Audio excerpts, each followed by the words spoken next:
wow, I'm not being valued. Wow, I'm actually being abused. This is like a trauma response.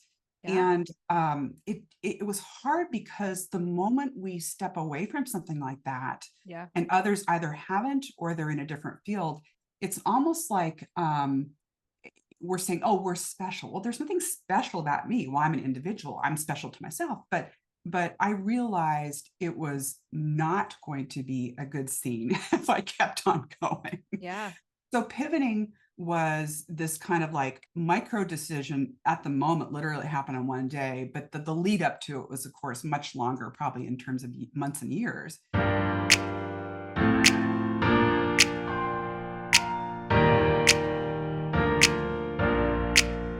Hello, everyone. Welcome back to the channel, or welcome to the channel if you're new here.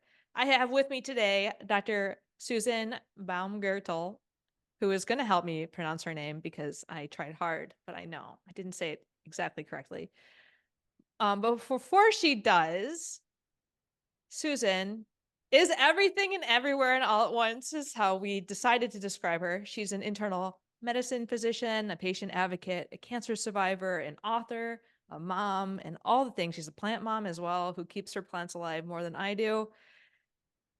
And despite her being everywhere all at once, for today, she is right here, right now with us. So, Susan, thank you so much for being here. Thank you for having me. What a wonderful introduction. That's probably the best intro I've ever had. So kudos to you. Awesome. Awesome. We know the type A personality was coming out when practicing your last name, but because I want to hear it said correctly, can you please say your last name? Oh, it's Susan Baumgaertel. See, everyone's got you got to practice that.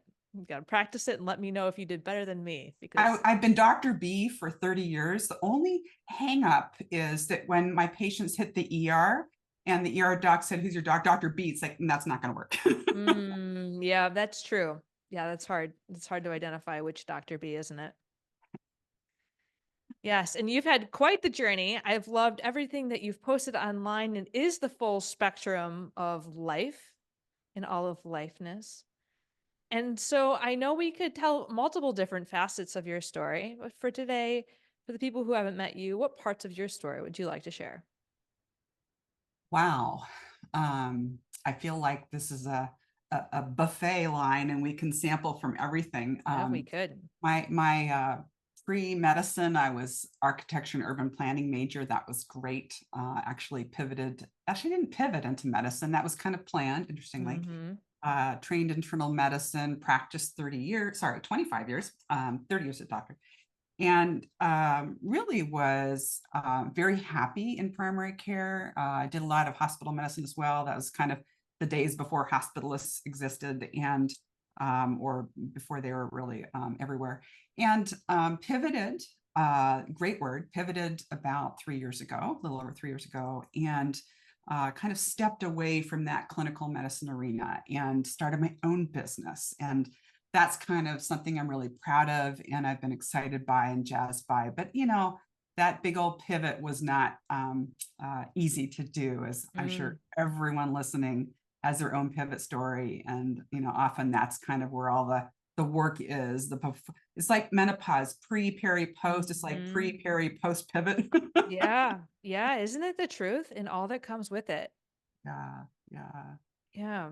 And we were talking about, I mean, we have so many things. I want to have you on this channel a million times because we have so much lifeness, as we've decided it's going to be called today, to really go over. But even within that, so we've got the before the pivot into, and I hear the pivot is the clinical medicine to an entrepreneurship, non-clinical hat, but still medicine adjacent, medicine integrated, still similar things. But I'd love to hear from your perspective. What was that pivot like for you? Wow, I think I'll have to really write about it someday, not just blog about it. You know, it was hard, as I think any change in life is hard. And even looking back, we often have, they say hindsight's 2020, and then we kind of go, oh, that was easy. No, it was not easy at all. And I think the difficult part was, as anyone in medicine knows, especially primary care, and of course other physicians, working nonstop 24/7, you're lucky if you get a week off a year. And even then, we know what it's like, or I did know what it's like when you're taking a week off. You work twice as hard before and after, and even during. Yep. It's just kind of, Oh yeah. it Mm-hmm. blurs, and it's like self-abuse. And Yeah. so it was really kind of, there are many things that led up to me deciding I would just literally walk away, almost tossing hand grenades as I left the room practically. And I think the decision was not, it seemed abrupt for some people. It was certainly not abrupt for me. It was just kind of like the boiling point, like the straw that broke the camel's back. And there's a lot written about burnout. I wouldn't even, fascinating. I didn't even use that word for me. I never talked about burnout. I felt like I was more in this kind of tornado of moral injury. Yeah. And Mm. I do know that this is not just in the field of medicine. There are other, I mean, I was reading an article today, I can't remember if it was New York Times or Time Magazine, whatever it was online, just flashed across my screen. Oh, that sounds interesting. About, and it wasn't the Great Resignation, but it was people leaving their professions, or actually intending to leave their professions in the next Yeah. 12 to 24 months. And talk about nurses, talk about teachers, I mean, just so it's not that I'm unique, but as a physician, I can say that it was really one of those, wow, I'm not being valued. Wow, I'm actually being abused. This is like a trauma response. Yeah. And it was hard because the moment we step away from something like that, Yeah. and others either haven't or they're in a different field, it's almost like we're saying, oh, we're special. Well, there's nothing special about me. Well, I'm an individual. I'm special to myself. But I realized it was not going to be a good scene if I kept on going. Yeah. So pivoting was this kind of like micro decision at the moment, literally happened in one day, but the lead up to it was, of course, much longer, probably in terms of months and years.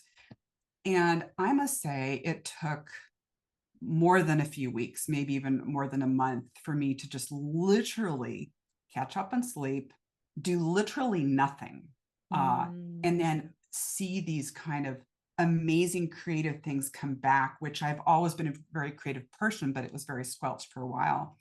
And I say all this knowing, and the word privilege is used in so many different ways nowadays. It's almost too used, Yeah. but I realized I was privileged. I could Yeah.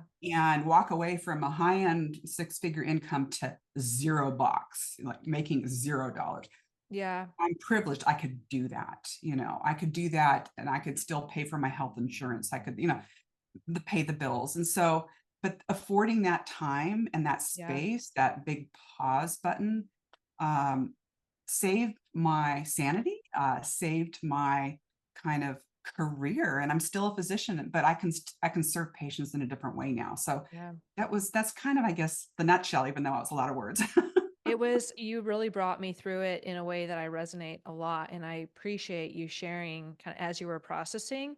I'd love, a lot of people do hear about burnout and the fact that you really honed in on moral injury. I think it's so important for people to hear more about moral injury because often the uh, areas of improvement when it comes to burnout, it's just rest, right? But if you're experiencing moral injury or if you have developed PTSD, the actual treatment and what you need can look a lot different. And I'm curious to know how you came up with identifying that this is actually moral injury. You mentioned some things about how you were treated, but just to help people who may not know what they're experiencing, well, what did moral injury look like to you? Well, again, speaking as a physician, someone working in medicine, we all go into, or most of us go into this field with a calling. We want to help people, we want to be of service to people. And I'm no different than most physicians who are in the field, in this profession for the right reasons. But along the way, and again, I got my physician, my MD degree, more than 30 years ago now, 31 years ago. Along the way, you realize that what you felt that you could kind of push to the sides are no longer on the side. They're swarming all over you. And it's the corporatization of medical. It's not even medical care, it's healthcare. It's the leveling the playing field. Everyone's called a provider, and I don't get into this, like, this is not from an ego thing. I don't need to be called a physician. When I make restaurant reservations, I don't say Dr. B, I just say Yeah. Susan. Mhm. But it's this, we train 7 to 10 years to actually do day one and hang up our Mhm. shingle. And then a lot of the medical field now, and it's the corporatized kind of hiring of people who have, not even 1/100th of the amount of training or clinical knowledge, people who are really nice people, but they don't know how to do differential diagnosis. They just think, let's Google stuff. Mhm. And so that's that slippery slope, and suddenly realizing that I was not valued, I was not supported, and even though my patients loved me, and vice versa, the systems were the issue. And I was in a very large, multi-specialty, physician-owned clinic, one of the best in the region, well, the best in my opinion. And I saw it go from that to partnering, oh, terrible word, partnering with a large nationwide, most powerful insurance company. You can imagine what that is, to basically being bought out by them. And, my adios. I was just, that was not in the cards for me. I didn't go through my entire training to work for an insurance company. Yeah. So Yeah. that's part, I mean, there are many other aspects. That's part of the moral injury, being Mhm. told to do something because it brings more money, Yeah. not because it's helping your patients. Oh my God, that's a moral and ethical boundary you can't cross. Yeah. But Mhm. every one of us, and those who are in the profession know, you kind of, it's that slippery slope. There's a lot of gray zones there. And I Yep. refuse to play that game.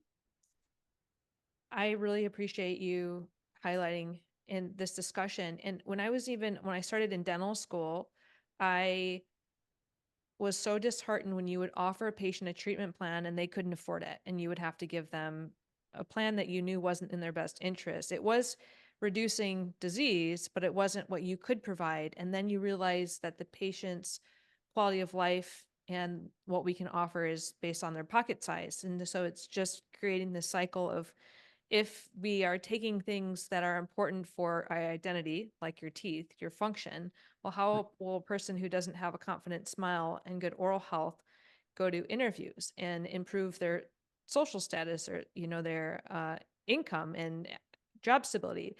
And so I felt like I was taking away more than I was adding at times. And it sounds similar in that we are basing our care from a financial aspect. And I know our whole world is like that, right? Like our whole world, a lot of it's unequal because of financial disparities and inequities. But being at the front lines and having your heart, and I heard that value of yours is like, I want to be able to put the patient's care at the center of what I'm doing, and I'm unable to do that given the current system that exists. Yeah. And I think every single large institution pays lip service to that. That's always in their top slogan, quality and care and so forth. It's just a bunch of marketing. And I Yeah. think that I am not, I wasn't born yesterday. I know that businesses need to make money. You can't run in the red your entire life. My business is business, not a hobby. And a hospital has to make a profit to pay the bills. And so I get that. But I think it's eroded patient confidence in the systems, and Mhm. we, or formerly me, are part of the systems. And so it used to be, if you were a physician, you were kind of held on a pedestal. I actually don't like that because I'm no better than anyone else. But at least I respected, there was an honorable relationship, and I worked darn hard to make sure I honored that relationship. Now, and call it the pandemic, call it whatever you want, there's a huge distrust, I think, of the medical professions, and that is so distasteful. I'm sure you could talk, or we could talk for an hour about patient reviews, and I'm not a kitchen appliance. Yeah. I mean, how I'm rated, obviously my rates have always been really great, but that's beside the point. And so where do we kind of cross that line? When did things start to change? There's so many facets of, the economy and how medical care has evolved that we go into that for forever. But I think I took all of that and I felt like, I'm not leaving medicine. I'm still an MD, but I am Yeah. going to still be of service to my patients, but in a different way. And Mm. so Hmm. now I can do medical consultations and be an advocate for my patients. I can collaborate with my colleagues and I have time. Oh my gosh, Yeah. no one has time. And Hmm. that's been the critical factor. Like you walk in and out, and like if you have 6 minutes with your patient, you're lucky. Like 6 minutes? Oh my God. You can't even get the words "I'm depressed" out of your mouth in 6. I mean, it's just unbelievable. And the box checking, oh my gosh, the box checking that has to go on, and the coding and compliance and all that messed, it's a big mess. And I think patients are not stupid. They're most of them are savvy. They get that there's a big rift. They get that there's overwork, and some of them are very apologetic. Well, if I go to see my doctor, I shouldn't be apologizing to them Yeah. for their busyness. I mean, I'm there, I'm vulnerable, I'm the patient. So there's so much there that I felt like I could pull back and kind of do my telemedicine business. And it's been so humbling and so gratifying to Mm. people now.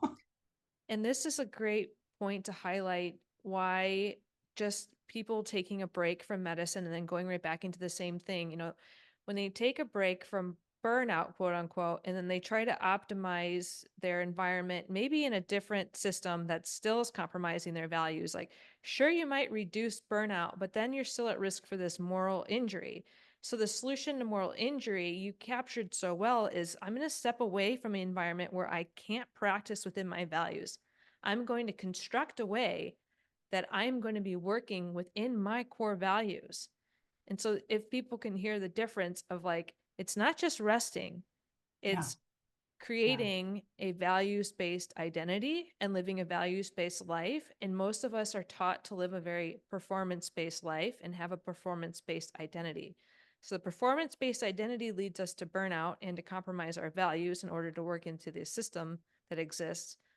And as you said, like you are a physician, and now people are afraid of people's opinions. If I step out of clinical medicine, it's not only other people's opinions, like that's not only what is said to us, but what we perceive other people might think, right? It's our own internal dialogue.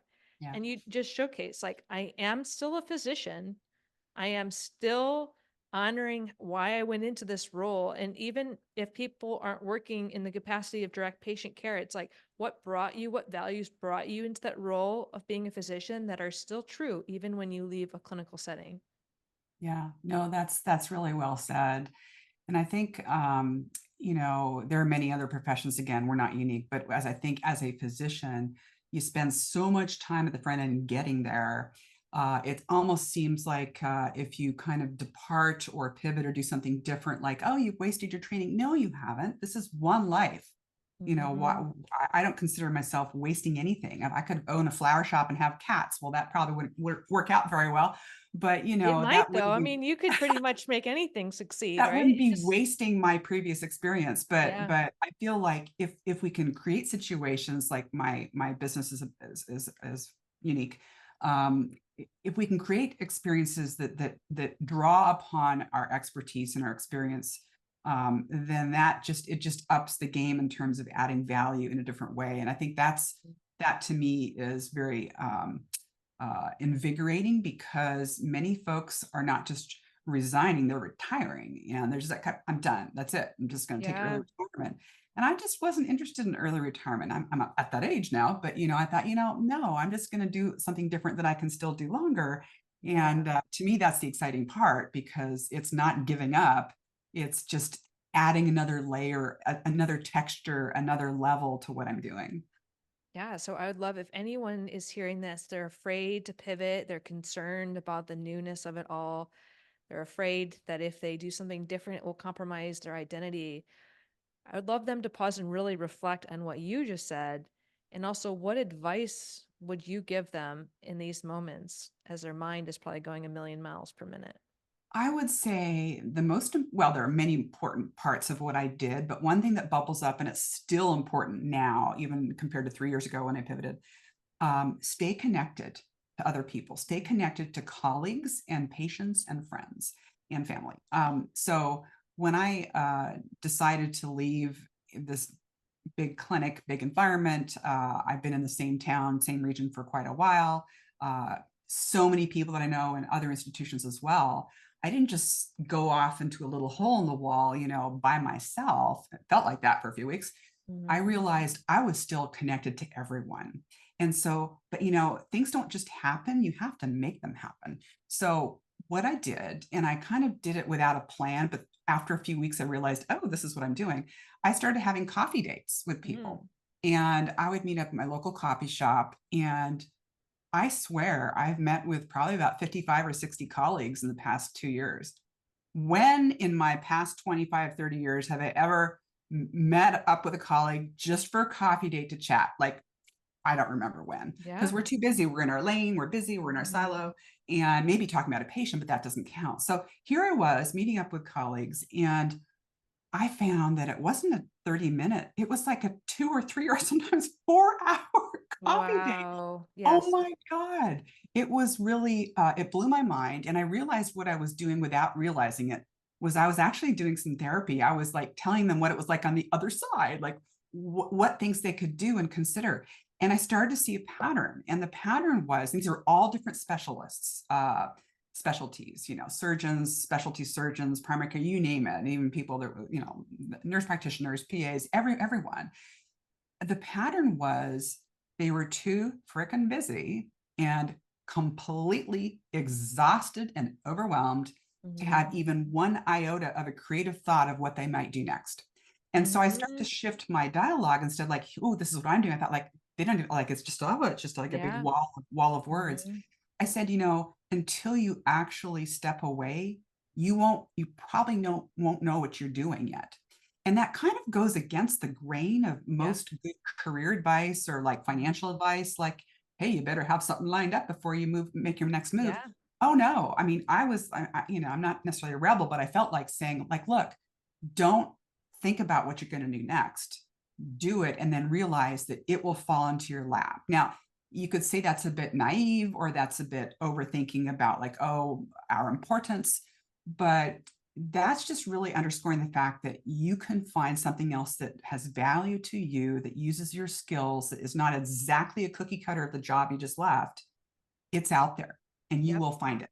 Mhm. You said so many things I'd like to highlight because I see it time and time again, and it was true in my own life. Is one, when I first was extremely exhausted, I thought I needed to stay in surgery or take my own life. Like my brain did not have the capacity to consider alternative options. And Yeah. fortunately, had a great therapist who was like, or what? And would he ask me, or what, and help me give myself permission to even contemplate an or what? Because military, I was in the military and I had committed myself to the military. And I thought, I will not be able to face the guilt and shame. I would rather take my life if I left residency. And that probably was a reflection of my age, my understanding of what mattered in life, not yet having the catalytic event that I learned from later and actually like learning from it. I had faced really serious illness, but I hadn't allowed myself to say like, wow, this is your fragile life. If you don't do something, like it's not going to be here the next few days. Uh, and so the first thing that you said really is that pause is not only a great recommendation, but it's so important in order for you to be intentional about your next step. And actually, you're more efficient if you pause and you rest at getting where you want to go. Because often I see a lot of us will run from something and we run right into the thing that we left because we know it, right? We already know we didn't give Yeah. ourselves Yeah. time to I hate to contemplate. interrupt, but it's like leaving an abuser, like an Yeah. abusive relationship. Yeah, you can get right into another abusive relationship. Whoa, you have to do that inner soul searching first. Yes. So pause so that you can be intentional about where you're going. And if you're in a state of exhaustion, as Susan said so well, we cannot tap into our creativity. We are limited in our capacity to think about options. So just giving yourself that space to pause and permission to actually utilize it as a pause.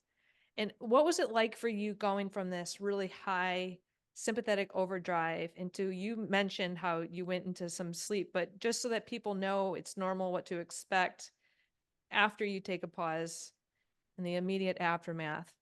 I think, like many of us, and certainly like probably any physician, you feel like, oh, I should be doing something, or like, it's 10 o'clock. Whoa, I would have been working for Yeah. 5 hours. Yeah. So this kind of a frame shift of what it means to literally do nothing. Hmm. Maybe it's sitting outside with an iced tea, listening to the birds, and looking at my flower garden. That's doing something. Yeah. Maybe it's going for a walk that you've done many times, but just kind of really redefine what it means to not be busy. And I think um, when we think of vacations, there's a start and an end, Hmm. and usually they're very close together. This wasn't a vacation. This was like, who knows what's next? And Yeah. I think it can be terrifying for some to not know what's next. But for me, it was freeing. It was really like, when was the last time I have ever done this? Never. When did I not know what I was going to do next? Never. This kind of very interesting journey. And I think those are the times you learn a lot about yourself. I mean, that's a given. We can talk about my cancer story in terms of that. There's a lot of parallels too, but you start to realize, what are your values, Yeah. what's important to you, because we get so busy in our professional careers, especially medicine. It just swallows you whole. It doesn't even spit you out. It just, you're swallowed, Hmm. and you never have those moments. You think you do, but you kind of don't. And so learning from that, again, the word empowerment is overused, but it's very empowering. And to know to step away and to really identify values shift over time, right? Where your values were when you signed, when you were in med school, when you were in residency, as you're in Yeah. intending, wherever you are, values change. I find that we often, I think maybe we're afraid to sit with our values and sit with ourselves and ask ourselves those. And sometimes the values that we say are our values are ones we think we should have. Right. So I invite the people to even just explore what are the top 5 values that come to mind and sit with those and ask yourself, are those really where I want to devote most of my time? Or are those the values that I think I should say? And where does that come from? And then you said change the narrative around rest. And if we can change that narrative to rest is the most productive thing I can do in these moments. And then I felt a level of trusting yourself and trusting the process where you mentioned you had some privilege in the circumstances around that, but I anticipate there was also some internal trusting that arose. Tell me where I'm wrong with that. Yes. I guess at the time, I wouldn't even see it that way. I do realize when you look back on something, we can either glorify it or we can Mhm. reshape it and say, oh, yeah, this is what I was thinking. But at the time, I don't think I was even really tapping into trusting myself. I just knew what I did not Mm, want to do. mm. I knew what was crossing my moral and ethical boundaries, and I just said no.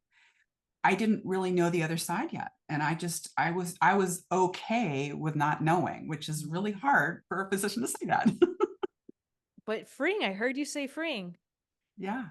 It's really fascinating. I've been coaching for 3 years, and the first thing as I was going through it as a client and learning the coaching mindset, I don't know what's best for the client. Like I'm not there. When we think about patients, we are there to know. We are there to know. We are there to give information. We are there to give advice. We are there to diagnose in the best capacity that we have. Like we are problem solvers.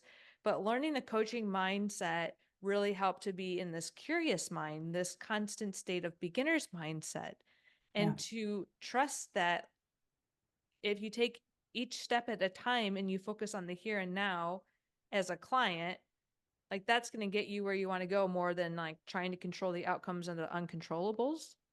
Yeah. And then as a coach, it's like, I am actually not going to tell you what to do.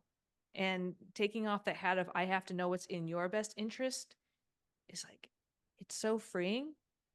And then to sit there with the client also is they navigate the uncertainty and being okay with their uncertainty, because sometimes the best thing we can do, Martha Beck has a change cycle. And the first stage is death and rebirth. It's full of grief. I'm transitioning from one thing, I'm letting go of some things, I'm looking to rebirth something else. Then you got to your stage 2, which is your creative mind, right? You allowed yourself to rest, and now I can dream and scheme and think about what to do. A lot of physicians and high achievers want to neglect stage 1. I don't want to feel grief. I don't want to feel the bad stuff. I don't want to face that I'm losing parts of my identity. That feels bad. So I'm going to skip that, which leads to unprocessed grief and a whole lot of other things. But then stage 2, if we're action oriented, we're not allowing ourselves the appropriate time to dream and scheme and just open up these floodgates of options that we may not consider before jumping into, I need to be productive, quote unquote, and jump into action. And then stage 4 is just kind of tweaking things. But I'm giving those stages so that people can consider, all right, if you want to look up, maybe I'll share a link down in the description below. They can look at that change cycle and see what parts of that cycle are they trying to neglect and which ones may benefit them for sitting in a little bit longer. Yeah, no, that's so well said. I think that applies to any life circumstance, but as we think about a career related shift, there are things that are happening that aren't career related. Maybe it's the time, going through menopause and maybe kind of midlife, or maybe you're becoming an empty nester, or in my case, my daughter in the military, and all these other things that are shifting and changing. It's a lot of stress, but I would say stress is not always a bad word. People always use stress like, oh, it's bad. And actually, it's not. A wedding is stressful, but it's good. Having a baby is stressful, it's good. And so, but just the impact it has on us, and particularly with our professional journeys, I think we're used to, at least in terms of thinking about a physician, we're used to kind of holding all the cards and being able to juggle all the balls. But when we extend it to everything else that's going on in our lives, it becomes very complex and very challenging. And so obviously things bubble up to the top in terms of what's the big thing for the day or for the week or for the year. But I mean, it's putting things into perspective, and so many people are so imbalanced, career, everything has kind of fallen to the wayside. And I think realigning that, again, this kind of sounds a little woo-woo, but realigning that is part of that pause and kind of understanding what are your values, current values. And you mentioned correlating kind of how your cancer journey and your professional journey had some correlates, and of course it's, as you as a whole person, some certain impacts on your decision. Yeah, I would say I was thinking about like the uncertainty of it all, when you pivot in a career and you go away from a very hustling, bustling career to like, ooh, what am I doing next? Kind of getting a cancer diagnosis can just pull that carpet from underneath your feet and make you think like, whoa, what's going on? And so it's almost like it was deja vu all over again. So I was diagnosed early part of this year, and it was that process was actually very humbling. And I mean, I've been a patient my whole life. All of us are. I've had a chronic autoimmune illness for 24 years, so I think I'm a better physician because of that. But the way I found, actually, I had surgery, and the pathology took 21 days to come back, because the day after my surgery, guess what? The local regional company that does path for all the hospitals and clinics and everything was hit by cyber terrorism. Oh my gosh. So instead of waiting 3 to 5 days, 21 days. So that was just crazy. So I was thinking like I would never get the path back. And it was early in January. I was sitting in front of the TV with my husband. I think we were watching the news of all things. And I was on my phone like, oh, I better tell my surgeon I've had labs done elsewhere. And I'm like, whoa, I have results. Oh, so I wasn't even in the right mindset. Like, okay, I am going to get my results now. Okay, I'm going to just, center myself. No, I was watching TV and just offhandedly see, oh, carcinoma, what? And so that was just like, I burst into tears, and my husband was a little surprised. And I just was so unprepared. And then, but here's the good part. It's always a good part. Here's the interesting good part of the story, is that within like about 10 minutes after I stopped crying and I kind of took a breath, I was able to achieve something that very few patients are able to, because I was connected. and I'm a physician, and what I do for a living is connecting with people. I reached out to my primary doc, had a phone call with her. This was after hours, of course. I reached out to a specialist that I needed to see. I got a specialty appointment the next day, like literally 18 hours later. Okay, on what planet does any patient have that ability to suddenly, in an hour out of after really pretty crazy news, have a very beautiful phone conversation with their primary doc? And she was lovely, saying like, "How are you feeling? How, she was just checking in with me about what I was doing. And then in less than a day, having a bona fide 1 hour consult telemedicine with the specialist, like, wow, that's impressive. And also, by the way, it was a Thursday. Yeah, it was a Thursday evening. So can you imagine most people like Thursday, they call the office on Friday, maybe their doc's out for a lovely 3-day weekend. Maybe they're too busy because they're seeing 25 patients and they're short staffed and their system's down. And so they're going nuts. And so they wait until maybe Monday, Tuesday, and somebody calls them back, say, oh, let's make an appointment. So they can go like a week maybe, and no one's talked to them about the, you have cancer. So I realized in that 10 minutes, how incredibly lucky, I guess that's the word, but how grateful I am that, wow, I had these instant safety nets. And so that's something that I'm always trying to do for my patients. I Yep. think I'm actually even a better advocate for them because I Yeah. realize what they don't have, I can help them with those handshakes. And that is so important. Now that lived experience tells me how important that is. Yeah. And I think your website is what, mymdadvocate.com. Is that right? Yeah, I, my MD advocate. I'm Yeah. feeling I'm feeling the energy about why that would become so important for you, that role. Can you share a little bit Yeah. more about that role? It always has been. At this point, since I still have an MD behind my name and my license would be at stake if I have other patients in other states, I can only work out of Washington State. But truthfully, I feel like there are so many barriers to care. Every patient, almost everyone knows, you can't get in because they're booking out for 6 months or 6 weeks. You can't even get through on the phone because you're on hold forever. The portal messages, oh my gosh, good luck getting response because they're overwhelmed. I'm just talking about from the patient experience, whole nother impression from the physician experience. Getting in to see the right somebody, and then you referred for a scan or a test or other labs, that takes a long time to navigate. Then maybe getting a referral to a specialist, well, good luck. And so everything, at every step, there's a barrier and there's a difficulty getting just kind of what I think are basic things accomplished. So those are things I think that I can really help people do in a much better way. I'm thinking very fondly of a patient who's passed. He had renal cell cancer and went bad, and an older gentleman who reached out to me and had been told his cancer, the surgery, that it was a cure. Never say that, by the way. I should talk to you about the 4 things you should never say when you have cancer. But Okay, wait. Can we just pause and make sure that we come back to those after you finish the story? Okay. So this patient who was referred to an oncologist couldn't get in for 6 weeks. I'm thinking like he may not even be on this planet in 6 weeks.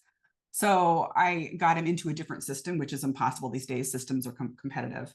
And he did get a consult. It did not save his life. But the thing that was so incredible was on the day he passed, he was in the hospital. His family was around him.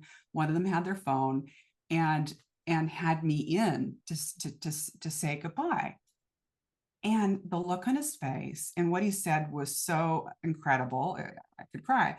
He said, "You were so helpful for me. I appreciate you."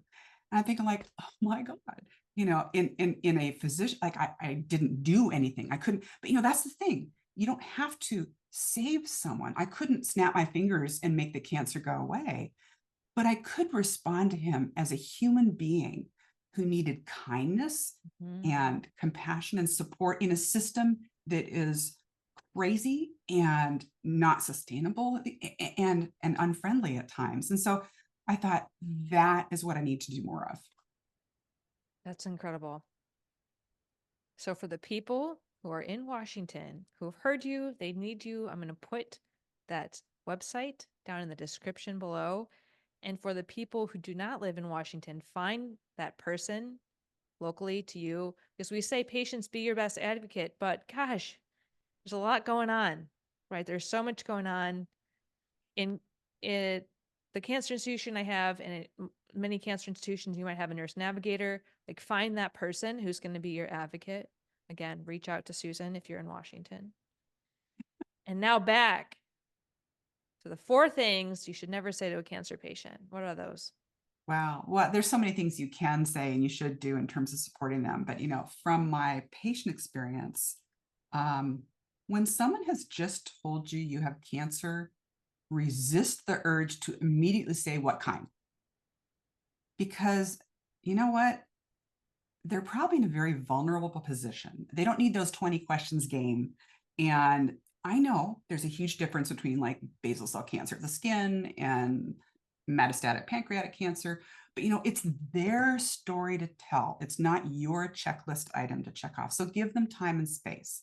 I think it's respectful to not just say, oh, what kind of cancer, as if whatever I say next is going to change their response to me. So that was something that happened to me in a very negative way. And it was actually by physician friends. And I thought, that's not good.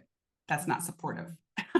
That's really Second good thing I to would, know. Yeah, no, it's yeah, good the to know. second thing, I was just going to say, I think we all, when we have the diagnosis, where as humans, we are puzzle solvers, right? So if you're missing a piece of the puzzle, it feels right. natural to ask it. But I hear you. I hear you. I'm really grateful that you're sharing that insight. And I never would have ever said that until I was in my position. The second thing I found, also told to me by physicians, oh my gosh. When I say what, like I just blurted it out because I didn't know what, like they asked me a question. So I answered what kind. And then the next thing they said was, oh, my uncle had that same kind of cancer. It's like, who cares? I mean, do I care about oh my gosh, maybe I'll be very forgiving. Maybe it sounds like from their perspective, either they're uncomfortable, that's their way of empathizing, like, oh, I know somebody or I have a relative, but it's not a competition. And it can fall flat. And it definitely fell flat a few times. So do what you did for the patient with renal cell, hold space. Yeah. Third thing, and I was asked this so many times, I cannot believe it. I almost kind of thought I could get a joking response, but I never could. It's like, oh, where you can get chemo. Okay. Now, if I'm being kind, I'm thinking like, okay, maybe you're trying to think if you need to batch cook some lasagna for me or something. But, jumping right into treatment questions when I literally a minute ago just told you I have cancer is really off-putting. I mean, all of us, we need to just kind of listen and take cues. I think you'll understand their journey better over time, maybe even that same conversation or maybe a different time. But you don't need all the facts up front to be supportive. That's really important.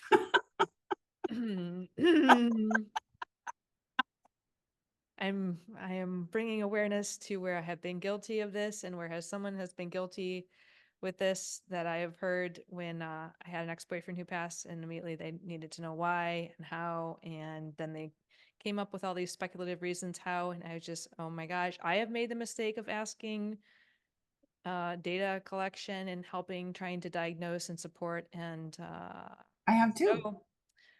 okay, so Yeah. again, we're just gonna, and what you said too, like it's kind of been trained out of us to hold space and have time, right? So this is a Right. new, like, anyone who realizes they have done a little bit of a dirty here, you are not alone. We're going to allow ourselves grace. We're going to let it go, and we're going to be aware next time. And the fourth was, and I used to say this, oh my gosh, when a patient would have surgery and, surgery is the cure. Okay. If it really, honestly, 100,000% is the cure, then you can say surgery is the cure, but that's not always the case. And so when the PA for the surgeon had said, oh, it's a cure, it's like, buddy, no. There's a 5% chance of this cancer to metastasize or to come back. It's like, you just said surgery's a cure. That's really falling flat here. So again, I know he meant that in a supportive way, but there's an assumption. This is really important, I think, as a physician. The assumption is he thinks I need to hear that, or the assumption is he thinks that's going to be very helpful. How would he know? Actually, I'm not I'm not a Debbie Downer. I'm not grass is, browner. I'm not a, glass half empty. I'm the opposite. But to say something with 100% assurance that's not always true, you kind of got to rethink those words. Yes, I work at head and neck cancer and I just been doing a lot about the importance of being real with the patient when you're talking about what type of surgical approach, how will it impact the way that they look and also the way that they might function, and giving them realistic expectations can help them adapt better. And this journey with cancer about supporting patients who might be afraid of what you just said. Is this going to come back? And being open and honest. Okay, well, I'm here for you no matter what happens. Here's our next step. Yeah. Well, and surgery is the cure is 4 words. So it's always nice to kind of get everything all compartment. It could be so much more helpful to say, you know what? Surgery is almost always the cure. 95%, 98% of the time it is. There's this very small percentage of chance that is not, but I just don't see that in the cards for you. That took a lot more words to say, but it's being honest. Thank you for that insight. I'm going to pause and reflect on the things I have to be mindful of next time it comes up. But And really, this is not a manual. This is not like how to do it. This is just really N of one, me, my experience, my entire career. In fact, I wanted to be an oncologist long before medicine, but my entire career, patients have asked me, what would you do, me, if you had my cancer, fill in the blank, whatever the cancer was. And my pat response was always like, well, I don't really know because I don't have your cancer. And I don't really know how I would actually feel. So I've revisited like a million conversations in my mind now, like, this is how I feel. I'm not saying it's right or wrong, but it's interesting. I'm learning things that maybe I could have done differently when I listened to my patients who just were diagnosed.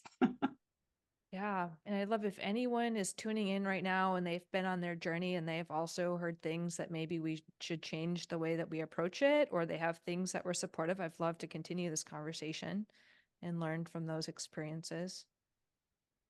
And we've taken them on quite a wonderful journey today. What are the main takeaways you would like the audience to have from our discussion? Oh, wow. I would say tap into your inner creativity. We all have something that just gets us jazzed. And you really do you need to take the time. And that big pause button, the reset button, is so important at any moment when you're making big decisions. And it's okay to do multiple things. We're complex creatures. I think that we should never just see ourselves defined as one thing or one role, be it mother or physician or author or whatever. So I think find time to tap into those passions, and you won't regret it. And with that time, you might have some moments to read. So, what book can they find with your name stamped across it and wonderful knowledge about some Oh, nutrition and some things to consider during menopause? so here's my book. It's called The Menopause Menu, and it's really uh, uh, it's not an encyclopedia. It's not a medical reference. It's more, I would say, a gift book, a medical guide, and a recipe book for navigating menopause. It's very experiential, so you can jump in and read page 60 before page 2, and it's something you can come back to, and hopefully gives people joy at the same time. Well, that's beautiful. I think we might have to have another discussion and share more about what's in that book. I'd be happy to come back. Well, thank you, Susan. Thank you for being with me today. Thank you. You're a gracious host. I appreciate it. And for the people who want to connect with you, what's the best way for them to do that? Yeah, so my website, mymdadvocate.com, has my contact info on it. I also have a free informational website called menopausemenu.com. I also, God forbid, I have a YouTube channel, Woohoo! and I'm on LinkedIn and a couple other sites, but those are the best ways to get a hold of me. All right, friends, those will all be in the description down below. Make sure to share your insights, your thoughts, your questions, your takeaways. We'd love to hear from you. And until next time, thanks for being here.